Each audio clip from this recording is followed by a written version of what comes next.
message with the songs is He cares for the sparrows, brings home the prodigal, and turns graves into gardens.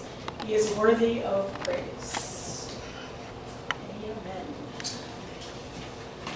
Every single week. It's awesome. So, what away? Pray. So prayer requests, I don't have any written down here, but the prayer box is in the hallway.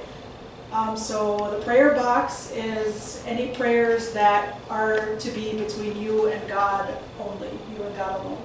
So if there's something you don't want anyone else to know, just you and God, you don't want us to pray for you openly here, that's fine. Put it in the prayer box. What we do with that is it gets prayed over and then it gets shredded. So nobody will ever see it.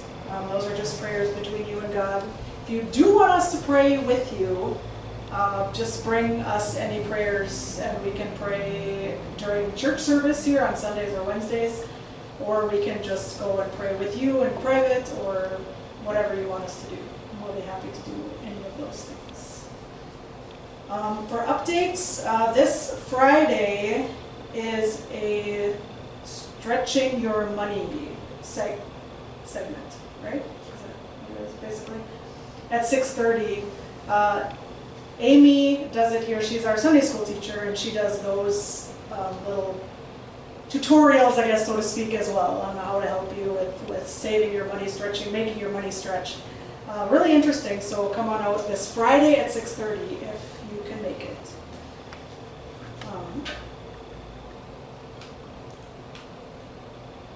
So the verse, not quite yet, but the verse to improve our lives for this week is Psalm 46:1. God is our refuge and strength, an ever-present help in trouble. I love that verse. I recite that one to myself every so often. It's a beautiful psalm. I mean, just to read it, God is our refuge and strength, an ever-present help in trouble. He's always there for us. And no matter what we're going through, no matter what happens, He's always going to be right by our side and He's going to be walking us through. So just a comforting thought to just, if you memorize anything, it's a simple one. So just memorize that one, Psalm 46:1. Just have that memorized. When you're going through something tough, having a bad day, whatever it is, just recite that one to yourself. And trust me, everything just kind of gets better right after you do that. With that, it's grace and peace to you from God our Father and the Lord Jesus Christ. Our tithing prayer. Heavenly Father, thank you for satisfying our every desire and need. Your word says we should give honor to you with the first fruits of our wealth. Accept our tithes and offerings as a gift of worship to you. Multiply what we give for the growth of your kingdom. May Christ dwell in our hearts through faith, so we, being rooted and grounded in love, and have the strength to know the love of Christ that surpasses knowledge, fill us all with the fullness of God. In Jesus Christ our Lord, amen. Tithing verse is 2 Corinthians 8:5. And they exceeded our expectations. They gave themselves first of all to the Lord, and then by the will of God also to us. So everything should be for God that you give. Put God first and foremost. If you're not sure what to give, if you don't know, pray about it. Ask God, He'll show you what to do, what to give. Definitely don't just give because, you know, you want to make a big scene out of it, whatever. I had words in my head, but they left. But like, that's all I could think of. Like you make a big scene, or you want everybody to know, oh, look what I'm giving, look what I'm giving. Don't do that. That's not what this means. It's just give what God tells you to give. And whether it be monetary, whether it be time, whether it be anything, just pray about it, and what God tells you, that's what you give. Tithing box is in the back of the room, over by the coffee maker over there. If you are unable to join us in person, of course, we would love for you to come and join us either on Wednesday or Sunday, or both also, since there are two different sermons happening, same topic, but two different sermons. So if you are able to join us, please come. But you can also send us a check at Church of God's Word, 227 West Main Avenue, West Fargo, North Dakota, 58078. We also have a Cash App and Venmo, and those, the ways to do that are right there, or yeah. So today, the topic is worth. So the definition of worth is the level at which someone or something deserves to be valued or rated. In other words, for worthy are deserving, praiseworthy, commendable, admirable, and excellent. So what do you think of when you think of worth? Most people, if you say the word worth right away, they think money. That car is worth so much. That house is worth so much. That whatever, that thing, that piano is worth so much.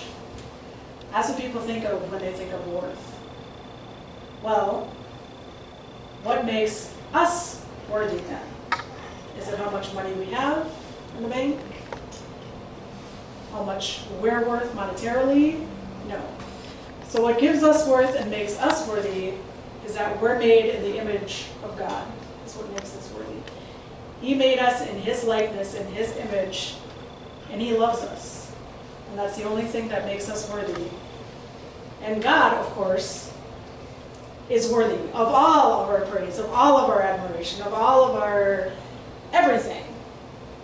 Because He loves us so much. He loved us so much, He gave us His Son to die on a cross, to suffer and to die for us, so that we could be saved, so we would have an eternal home in heaven. So that's what worth is. That's why God is worthy, and that's why we are worthy. So starting on the verses, first we have 1 Chronicles 16:24-27.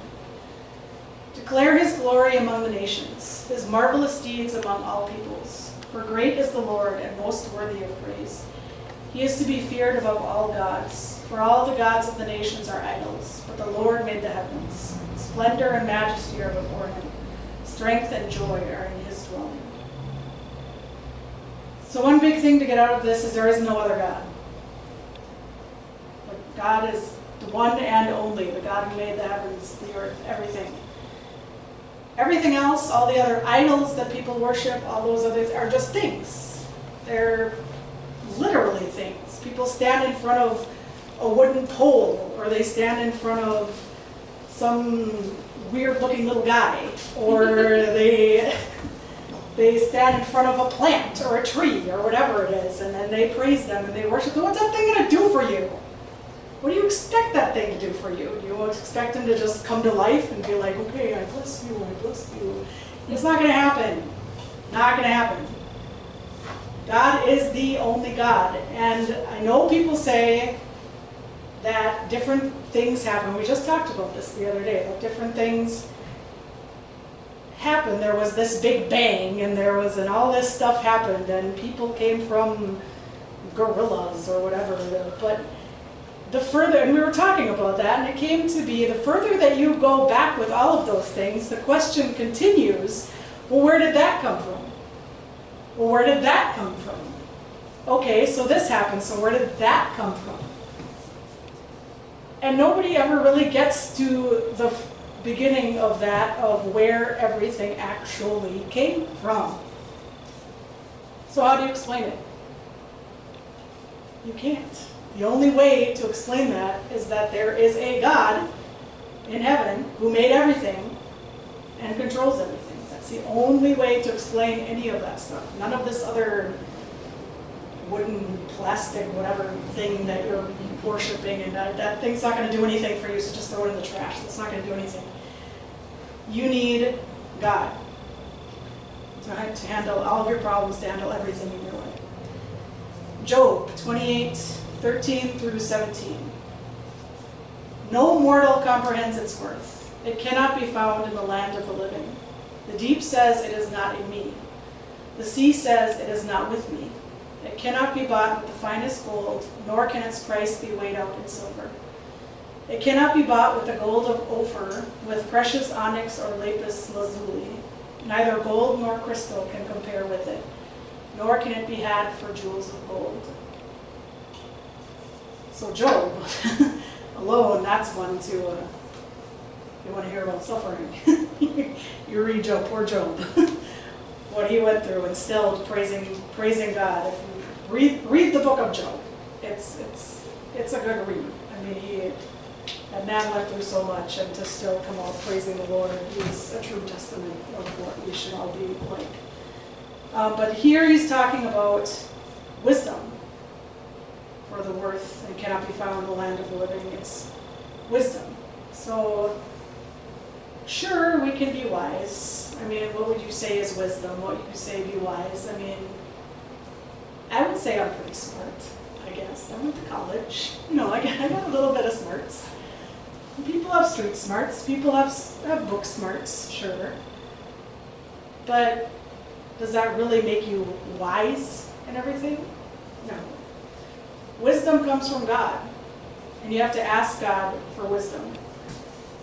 If you look back in the Old Testament, Solomon, the one who built the temple, that's what he asked God for. He asked God for wisdom, not for anything else, not for gold, not for any of that stuff. He asked him for wisdom, because wisdom is so precious to know what to do, that next step in your life, to know exactly what to do, and it only comes from God. To have that true wisdom of what you're going to do, what your next step is going to be. If you try and do it on your own, trust me, it's going to end up in this jumbled little mess where you're going to be in like quicksand and you can't get out of it. You can't get out of it. Matthew 10:27-33, and these are Jesus' words. What I tell you in the dark, speak in the daylight. What is whispered in your ear, proclaim from the roofs. Do not be afraid of those who kill the body but cannot kill the soul. Rather, be afraid of the one who can destroy both soul and body in hell. Are not 2 sparrows sold for a penny? Yet not one of them will fall to the ground outside your Father's care. And even the very hairs of your head are all numbered. So don't be afraid. You are worth more than many sparrows. Whoever acknowledges me before others disowns me. Whoever acknowledges me before others, I will also acknowledge before my Father in heaven. But whoever disowns me before others, I will disown before my Father in heaven. Just that last sentence alone is kind of a scary thought. I mean, just to think, to disown God, to disown Jesus, to say that he's not the Son of God, to say you don't believe in it, and he's going to disown you before his Father in heaven. You're never going to make it to heaven. You're not going to make it there. You're not going to have eternal life. And it says right in there, rather be afraid of the one who can destroy both soul and body in hell. That, of course, is the devil. And I don't like to say fear hell or fear Satan. I don't really like to just say that. I like to say fear of being in hell, fear of going to hell. So you should be afraid of going there. Not necessarily afraid of hell or afraid of the devil, because he can't do anything to you.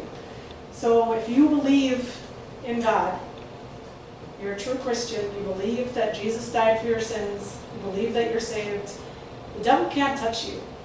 He can try, he can squawk at you. When he does, trust me, that little is relentless. I don't hate anybody, I have to say, I love all people, but that little guy, I hate that guy. So, it's the only thing I hate is that little guy down there.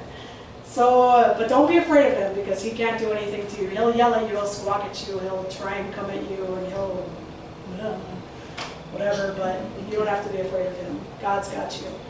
And these little sparrows here, God takes care of them. I mean, they just fly around. They fly around and they look for stuff to eat, and that's their life. They sing to you, they look for food, that's it, and he takes care of them. He provides it for them.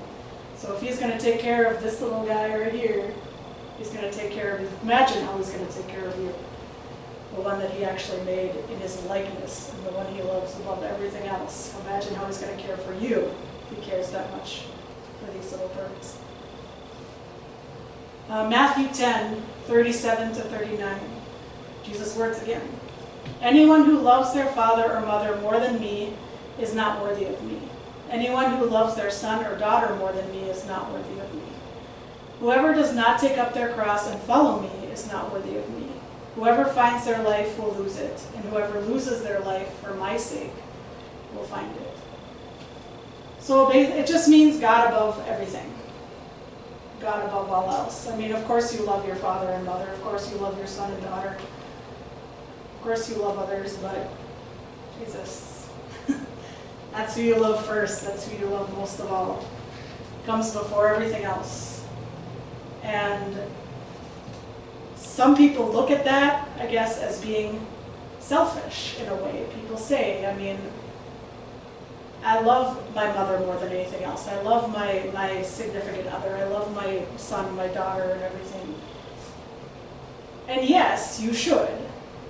And it's not saying that you shouldn't love them. So people just can't sometimes grasp what that actually means. And it doesn't mean that you shouldn't love them. And it doesn't mean, some versions, I think, actually use the word hate in there. And I think that's what confuses people. So it's not that you don't like those people. It's just that Jesus, God, comes before everything else. So you love him more than you love any member of your family, any friends, anybody else. You love him first, and then that love trickles down.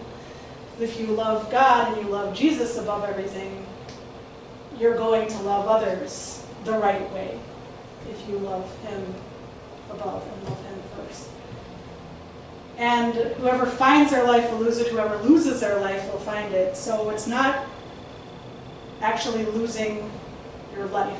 They're not really talking about death. They're just talking about your worldly life. So whoever loses their life, whoever leaves that behind. So you leave behind the partying, the drinking, all of those things that aren't good in the eyes of God. You leave all that behind and you follow him and you follow his path that he has for you. You just walk behind him, basically. I mean, just picture him right in front of you and you just walk behind him and you follow everywhere he goes and you listen to what he says. And that's the life that you need. You pick up the cross of suffering that he bore. Follow him. It's not going to be an easy path. It's not an easy path. It's the narrow path. That's why they always call it that. But it's worth it. It's worth it in the end if you just follow him and follow where he's taking you. And that's what they mean by that. So leave the world behind and follow Jesus straight up to heaven. Luke 15:17-20.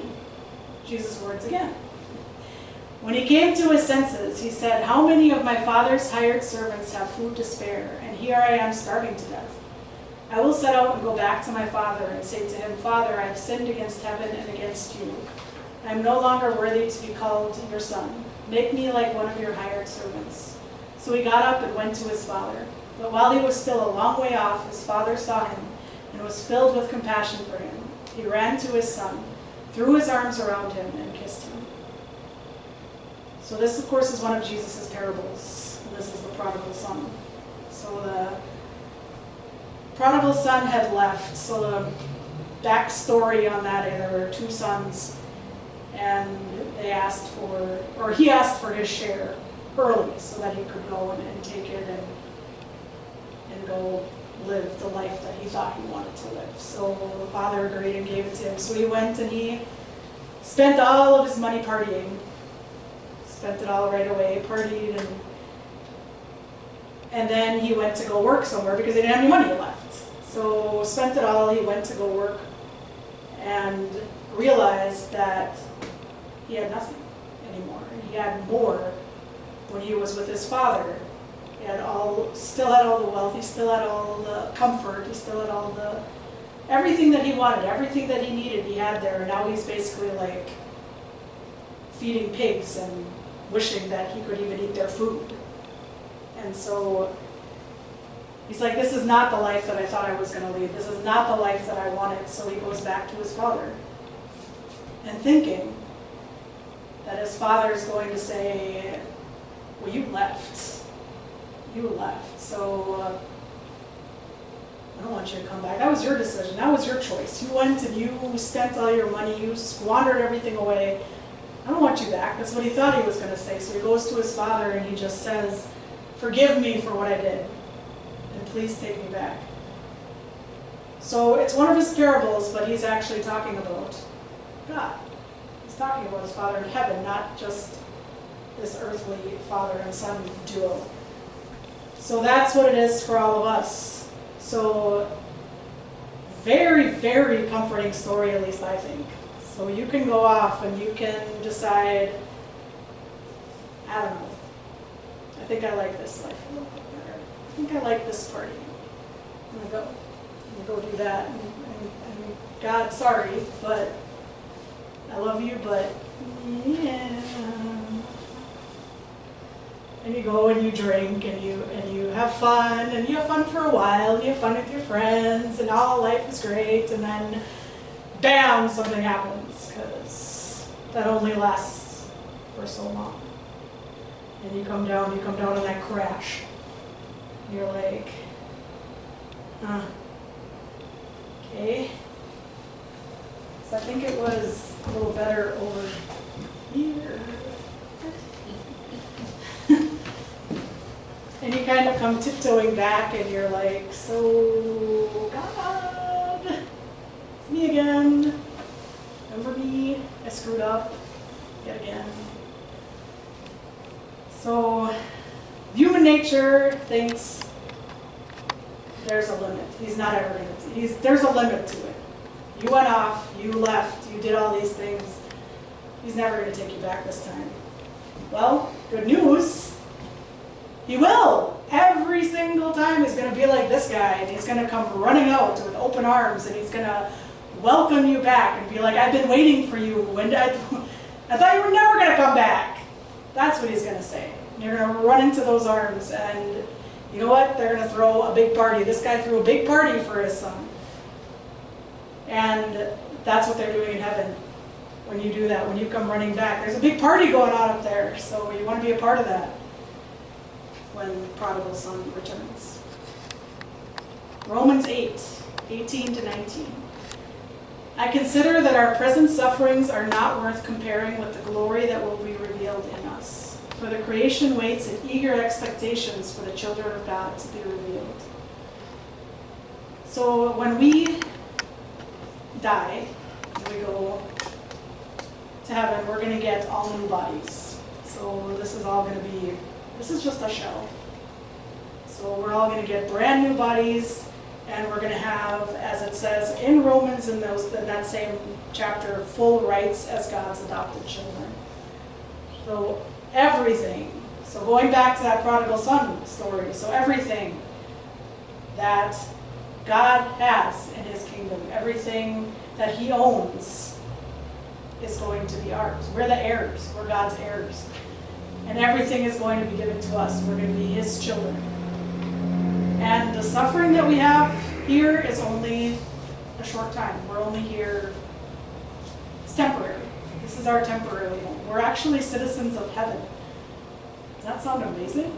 Yeah, So when you say, what are you a citizen of? What country are you a citizen of? You can say, I'm a citizen of heaven. I'm just here for a while. I'm just here visiting. I'll go home at some point. So think of it that, that's a wonderful thought, I think. So yeah, so that's basically what that means. So we're all going to go and we're going to be God's children for eternity when we pass from this world. Ephesians 4:1-6. As a prisoner for the Lord, then, I urge you to live a life worthy of the calling you have received. Be completely humble and gentle. Be patient, bearing with one another in love. Make every effort to keep the unity of the Spirit through the bond of peace. There is one body and one Spirit, just as you were called to one hope when you were called, one Lord, one faith, one baptism, one God and Father of all, who is over all and through all and in all. So it just kind of goes back to that very first verse we said. There is only one God. He's the God of everything. I love that picture. I love that when Jesus gets baptized. And heavens open and God speaks. I love that picture. But yeah, so here on earth, though, Christ is the head of the church. Well, everywhere, I guess, not just here on earth. But Christ is the head of the church. Everything that we do, everything that's done should be for him, to bring glory to God's kingdom, to bring, glory, to bring souls to Christ, that everyone comes with us to go to heaven and be these heirs and get all these things and do all this fun stuff. So, but we also need to be strong down here, because there's going to be people, there's going to be false prophets who are going to come, and they're going to say all these things, and they're going to try and deceive you. Again, going back to that little, and they're going to come and they're going to try to deceive you, and you need to be strong. You need to know the Bible, you need to know this book, and you need to know what it says. Not necessarily word for word. I'm not saying you should memorize this entire book. I mean, that would be crazy. But know what it says. And even if you're not sure, have it with you. Have it with you, have it on your phone, have it in your car, have it wherever. And if you're not sure, open it up and be like, well, does it say that somewhere? And look. And look, so that you're not deceived from those people that come and try to tell you that that's not the way, that that's not how it is, or that Jesus is something else, or that he's something that he's not, or something like that. Just know your Bible. This is an important thing to take away from that. Philippians 1:27 through 30. Whatever happens, conduct yourselves in a manner worthy of the gospel of Christ. Then, whether I come and see you or only hear about you in my absence, I will know that you stand firm in the one Spirit, striving together as one for the faith of the gospel, without being frightened in any way by those who oppose you. This is a sign to them that they will be destroyed, but that you will be saved, and that by God. For it has been granted to you on behalf of Christ, not only to believe in him, but also to suffer for him, since you are going through the same struggle you saw I had, and now hear that I still have. So life isn't easy, right? People think, and I get the question all the time, I guess not all the time, but I get the question, well, so you're a Christian. You gave your life to God. You gave your life to Christ. And now you got ordained, so now you're a pastor. Now you're like all cool and stuff, right? You're all up there and you're all... So life is a breeze for you now, right? You just fly through it. Everything's good. Everything's perfect. Yeah, no. Absolutely not. I'm like every single one of you. And it's not easy at all. And it's hard. And I think that once you get onto that path, and once you get that calling, and once God has put that on your life, I think it actually gets harder. And I'm not saying that to scare anybody, to not deter you from doing that, but it all again goes back to the little guy down there who doesn't want that. And you'll know. You'll know when you're on the right path. And it sounds weird to say it, but that's exactly how you know. And I know, like a couple sermons back, I just kind of said how there's been a couple times in my life where I almost didn't make it. I got sick and I got whatever, and I almost didn't make it. And looking back on that now,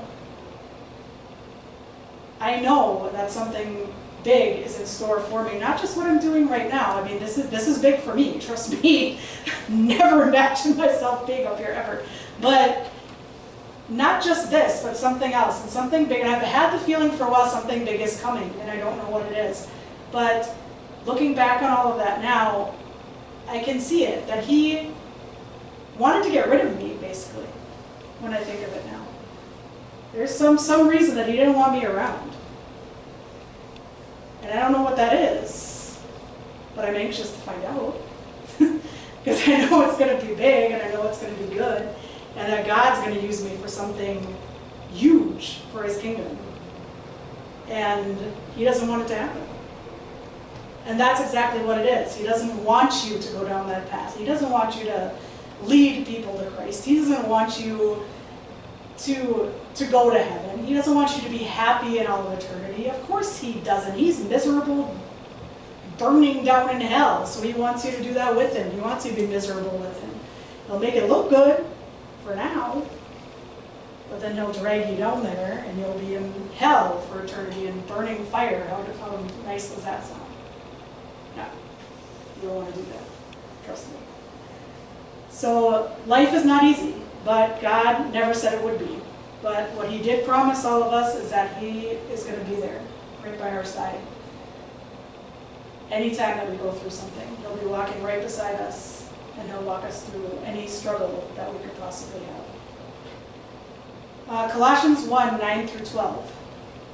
For this reason, since the day we heard about you, we have not stopped praying for you. We continually ask God to fill you with the knowledge of his will through all the wisdom and understanding that the Spirit gives, so that you may live a life worthy of the Lord and please him in every way, bearing fruit in every good work, growing in the knowledge of God, being strengthened with all power according to his glorious might and patience, and giving joyful thanks to the Father, who has qualified you to share in the inheritance of his holy people in the kingdom of light. So pray for each other, and it's important to pray for each other, to keep that fellowship to be on that little guy. He's so cute. But yeah, so he knows what's up. He's praying for people already at young little age. But we need to pray for each other. We need to lift each other up. We need to pray. And there's power in prayer. There's tons of power in prayer. And a lot of you, I'm sure you know it. I know you that you know it. I know you felt that. I know you felt when people pray to you, you ever get like that tingly sensation when someone's praying over you, when someone's praying with you. That's God. That's the Holy Spirit, and he's working already. He's working in you, and he's promising you that what you're praying for, this is going to happen. I'm going to do it. It might not be right now, but he's going to do it. And you need to listen when you feel the need to pray. That's a big thing that I've learned myself, just even recently. I mean, I've prayed through life, but just recently even I've just learned that you need to listen, and when you get that feeling to pray for somebody, or somebody enters your mind, somebody and there's no reason, especially. Someone just pops in your head and there's not any reason for it. You haven't seen this person in like half a year. You haven't talked to them recently. You didn't talk to them last night or anything like that. And all of a sudden they're in your head. Pray for them. That's God saying you need to pray for this person. And sometimes if you just start praying for them, he'll even give you just the words to say. You'll just sit there and the words will just come spurting out of your mouth that you don't even know what you're praying for. And it's exactly what that person needs. So listen to that. Listen to the promptings. Listen to the urgings. And pray for each other. Lift each other up. 1 Timothy 3:1-4. Here is a trustworthy saying. Whoever aspires to be an overseer desires a noble task. Now the overseer is to be above reproach, faithful to his wife, temperate, self-controlled, respectable, hospitable, able to teach, not given to drunkenness, not violent but gentle, not quarrelsome, not a lover of money. He must manage his own family well and see that his children obey him, and he must do so in a manner worthy of full respect. So I was just thinking some people might read that and be like, well, that doesn't sound like much fun. All of these rules, he's got to be all this stuff, all of that. But if you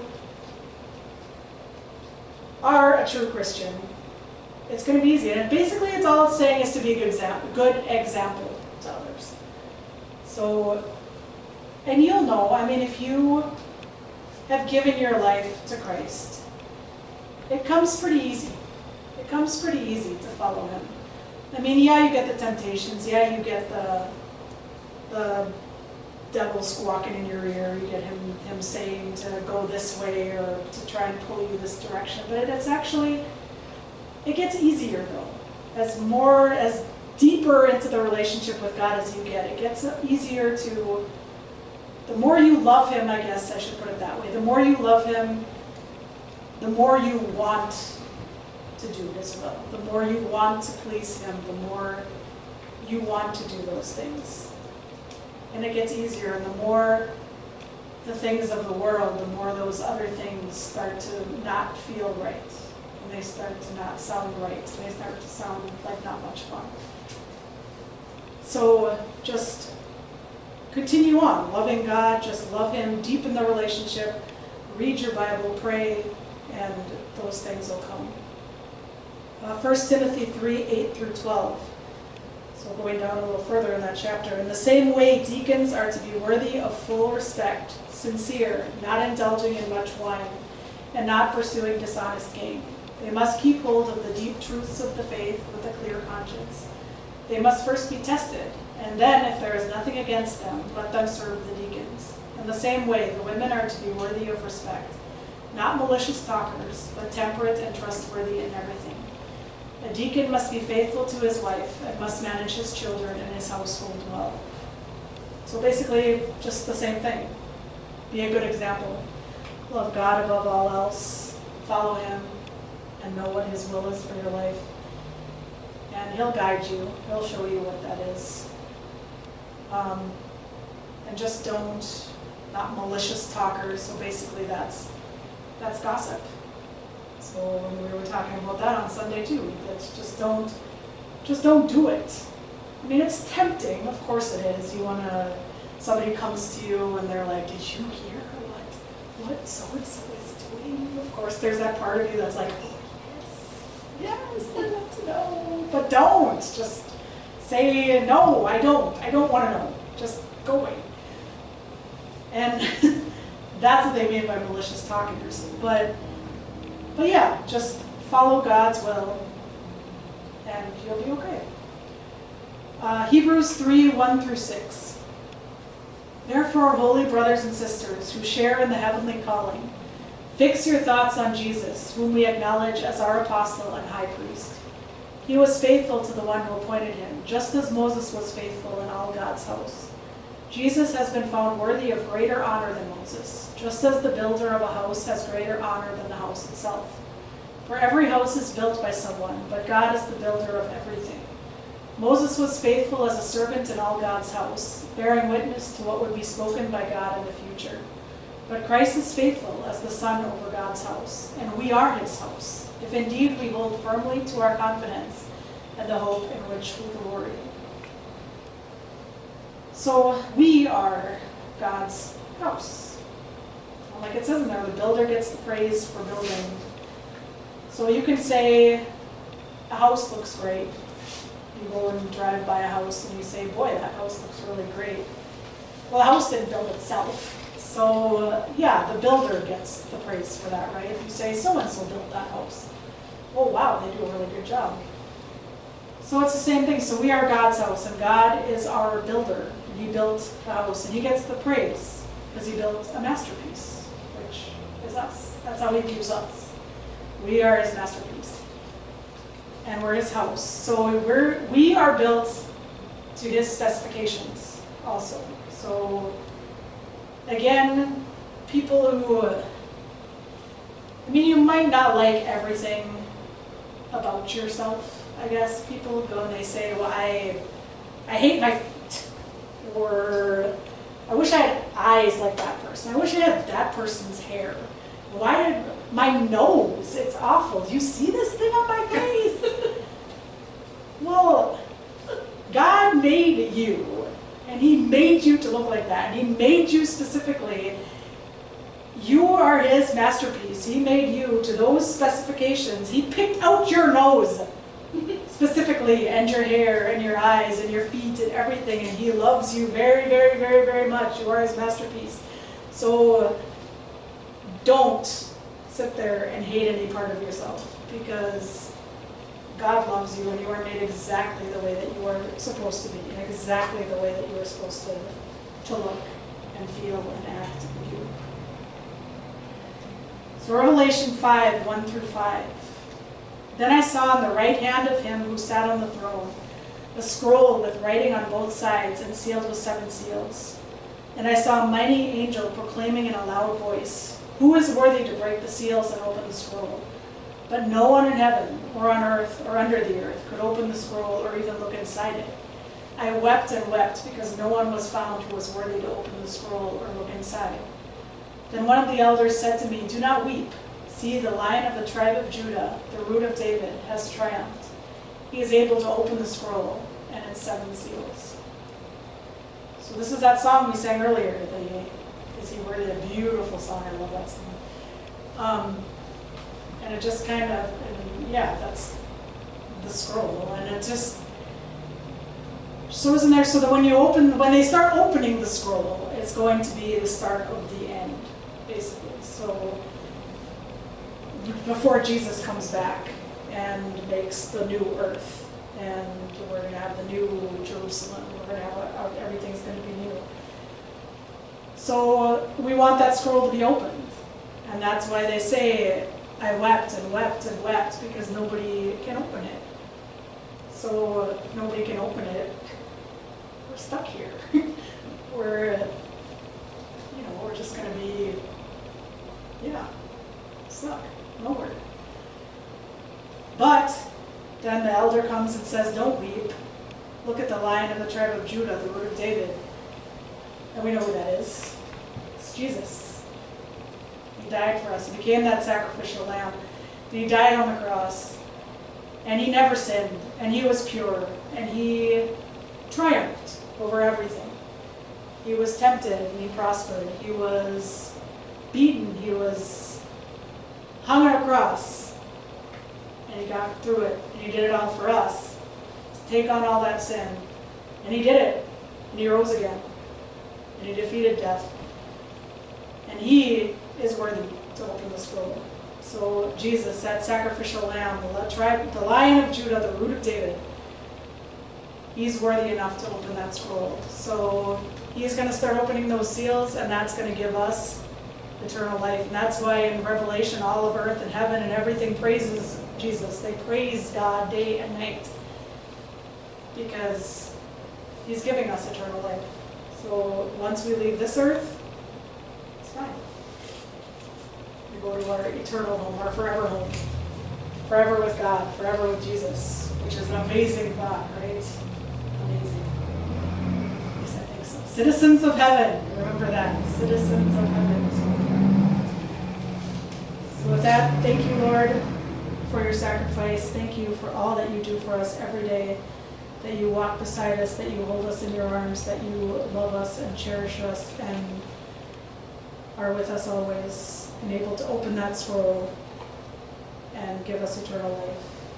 In Jesus' name, amen. And we'll have communion.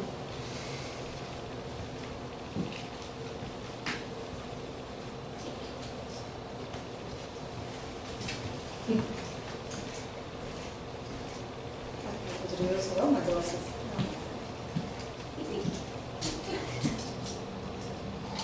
Better safe than sorry.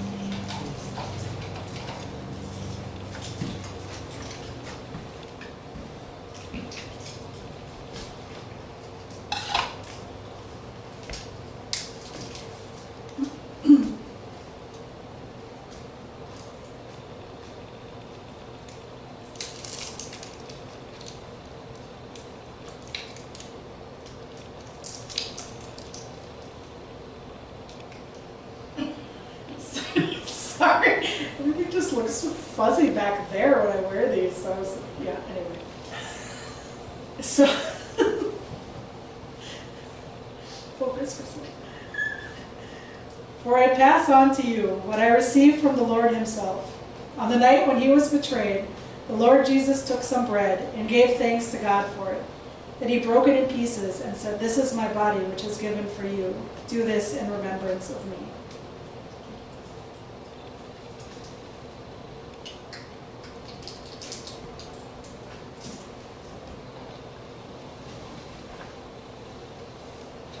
In the same way, he took the cup after supper, saying, "This cup is the new covenant between God and his people, an agreement confirmed with my blood.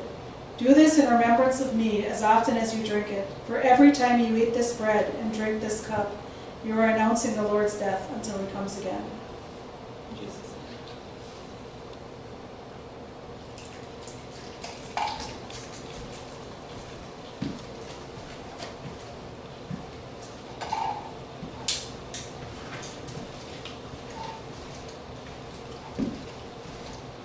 All right, so if you have any prayer requests,